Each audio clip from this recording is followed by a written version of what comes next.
mau masuk itu, ketemu dengan saya tunjukkan ayat ini. Perempuan nggak ada nilai. Kalau saya laki-laki dalam Islam saya senang, saya gitu. Saya bisa nikah siri, saya bisa 4 macam Mbak Subur itu bisa, gitu, ya kan? Tapi bukan itu, tapi jaminan hidup kekal. Kita dunia ini hanya sementara, bukan mau kawin mengawinkan lagi. Kalau mereka kan di sana masih kawin lagi. Oke, Yohanes 14 ayat yang ke-6 itu simple. Akulah jalan kebenaran dan hidup. Tidak ada seorang pun sampai ke rumah Bapa kalau tidak melalui aku. Ya, jadi pertanyaan ini diajukan oleh Thomas yang mulai gelisah, mulai imannya betul-betul goncang. Kenapa? Karena situasi, kondisi mereka, terutama orang-orang Yahudi pada waktu itu adalah tengah dalam hidup penjajahan. Karena mereka hidup dalam penjajahan dan mereka merindukan mendambakan seorang tokoh yang fenomenal, tokoh yang dahsyat, tokoh yang ajaib, tokoh yang luar biasa.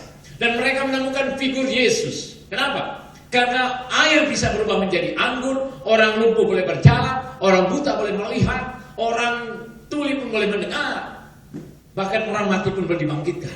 Sehingga mereka katakan figur ini cocok kalau dia jadi apa? Jadi perdana menteri atau jadi presiden atau jadi pemimpin di Israel itu membebaskan kita dari penjajah Roma. Tetapi Yesus mengatakan tidak, kata Yesus. Jangan gelisah hatimu. Kalau kita baca ayat pertamanya itu Yohanes 14, jangan gelisah hatimu, percayalah kepada Allah dan percayalah kepadaku, katanya, kata Tuhan Yesus.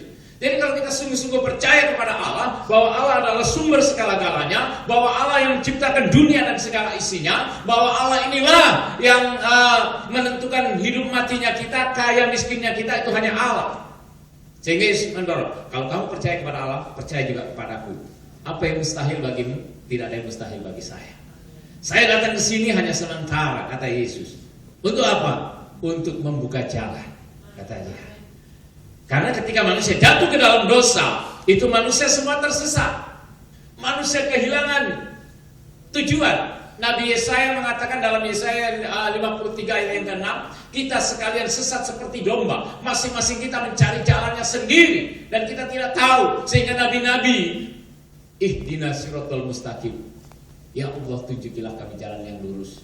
Saudara kita pun juga 17 kali sehari dalam sholatnya pun ihdinas siratal mustaqim. Ya Allah, tunjukilah jalan yang lurus. Padahal jawabannya ada dalam Al-Quran Al-Jukr 43 ayat 61. Jadi siratal mustaqim itu adalah ibarat rambut dibelah 7. Betapa susahnya mau masuk surga. Mau masuk surga itu harus lewat syariah, tarekat, hakikat, marifat, kadar, dan takdir. Ada 6. Jadi kalau ini sudah bisa melewati semua ini, maka takdir menentukan. Jadi kalau takdirnya neraka, biar sedikit lagi surga, ya neraka. Betapa susahnya, itulah makanya disebut siratal mustaqim.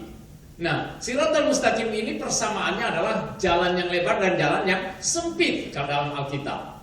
Masuklah melalui pintu yang sempit itu, jangan pintu yang lebar. Karena pintu yang lebar menuju kepada kebinasaan. Ya, itu sama. Dan Yesus itulah siratal mustaqim. Muhammad ditanya, dia tidak tahu.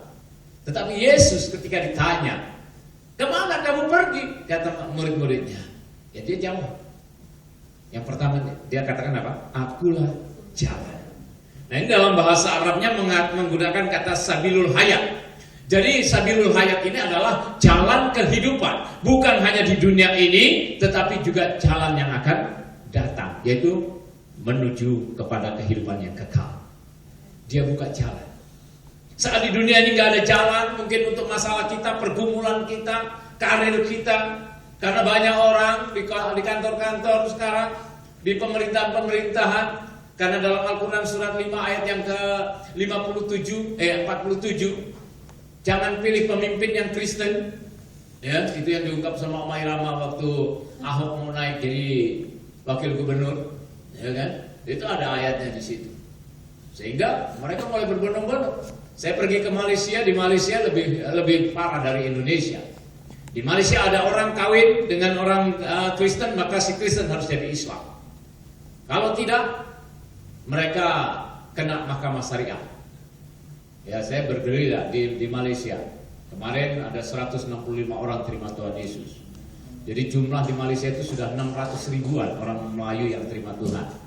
Ya, jadi saya pelayanan di Malaysia itu sejak tahun 2002 sampai sekarang. Kemarin hari Rabu saya baru sampai karena ada jadwal pelayanan di sini.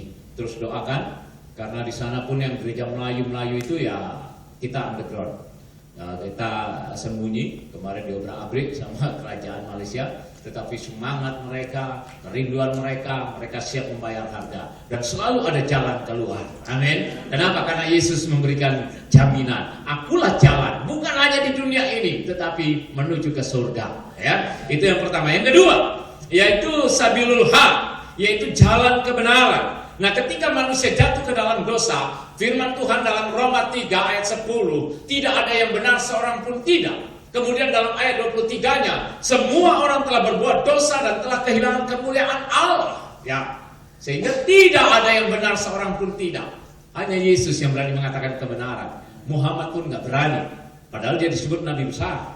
Dia pun nggak berani mengatakan akulah kebenaran. Justru dia suruh ngaku dosa. Dia orang berdosa. Itu tertulis dalam Al-Quran surah 47 tentang Muhammad ayat yang ke-19. Jadi Muhammad itu orang berdosa, suruh ngaku dosa. Udah suruh ngaku dosa 70 kali dia untuk mengaku dosa, Allah tidak akan mengampuni. Itu surat At-Taubah 9 ayat 80. Bayangkan, nabinya aja 70 kali minta ampun, Allah tidak mengampuni. Kasihan gak? Jadi kalau mereka bilang puasa, dengan puasa 30 dosa mereka diampuni, aduh kasihan sekali. Orang Yahudi 40 hari puasa dengan waktu 25 jam, padahal waktu 24 jam, betul gak? Bagaimana bisa? Jadi kalau orang Yahudi puasa 40 hari menjelang Paskah, mengingat mereka keluar dari Mesir, itu adalah 40 harinya itu dihitung, kalau hari ini buka sahur jam 6, besok jam 7 malam buka sahurnya. Besoknya lagi jam 8 malam, besoknya jam 9, terus berputar sampai siang malam. Itu. Jadi dia perputaran waktu. Itu orang Yahudi. Kalau gereja Ortodok, gereja di Timur Tengah itu 40 hari, waktunya 24 jam. Jam 6 sore buka sahur, jam 6 sore juga buka sahurnya. Nah, kalau orang Islam jadi 14 jam. Mereka sahur antara jam 2 sampai jam setengah 5. Kemudian baru puasa sampai jam 6 sore. Mereka berbuka puasa. Itu tujuannya kata mereka untuk menghapus dosa. Padahal penghapusan dosa bukan dengan berpuasa. Kalau dengan puasa dapat menghapus dosa, wah enak betul, gitu kan? Makanya ini kan bulan penuh rahmat kata mereka. Ini bulan penuh pengampunan kata mereka. Hanya katanya, mereka tidak tahu. Ya, jadi hanya ritual dan ritual. Nah kemudian Muhammad suruh ngaku dosa, tidak diakui, tidak diampuni. Bayangkan 70 kali dia minta ampun dosa, tidak diampuni. Makanya nggak heran kalau dia ditetapkan masuk neraka. Nanti di neraka itu didoakan baru pindah ke surga. Itu yang namanya purgatori. Kalau dalam Katolik, ya, dari Katolik itu ada yang namanya api penyucian. Jadi disucikan di sana, baru pindah ke surga. Padahal Alkitab yang lebih tua daripada Al-Quran, sekali neraka tetap neraka, bukan sekali merdeka tetap merdeka. Karena itu jangan jual imanmu hanya karena lihat jabatan, hanya karena lihat wanita cantik, hanya karena lihat laki-laki ganteng. Jual jabatan kita, aduh kasihan betul. Saya jadi Kristen bukan karena mau super mie, Indomie atau perempuan. Saya bayar harta, bukan mencari harta. Kalau saya mencari harta, bapak saya tuan tanah, banyak tanahnya, betul. Ketika saya percaya Yesus, dibuang, tidak diakui lagi sebagai anak. Tapi kami penuh dengan sukacita. Amin. Karena keselamatan tidak bisa dibayar, walaupun kita punya duit triliunan, nggak bisa bayar keselamatan. Keselamatan itu mahal, anugerah semata-mata, kasih karunia semata-mata. Kalau bukan Yesus yang benar, itu kita tidak akan benar. Karena semua orang telah berbuat dosa dan kehilangan kemuliaan Allah. Lewat kematian Yesus, kita yang tidak benar telah menjadi benar. Kita yang tidak tahu jalan, kita jadi mengerti jalan. Ya, itu luar biasa. Kita dibenarkan. Sementara dulu saya untuk cari pembenaran itu, aduh susahnya. Saya bersyukur, itu maknanya. Dia membuka jalan, yang kedua dia membenarkan kita, orang yang tidak benar. Coba kalau Bapak Ibu benar tuh disalahkan, kira-kira gimana? Mau nggak? Benar tuh dilempar dengan lumpur gitu. nggak usah diludahi lah, dilempar dengan lumpur aja. Oh, kamu belum tahu siapa saya ya. Kalau di gedung gereja, haleluya kan? Kan coba kalau di gedung gereja Bapak Ibu Saudaraku diinjek kakinya,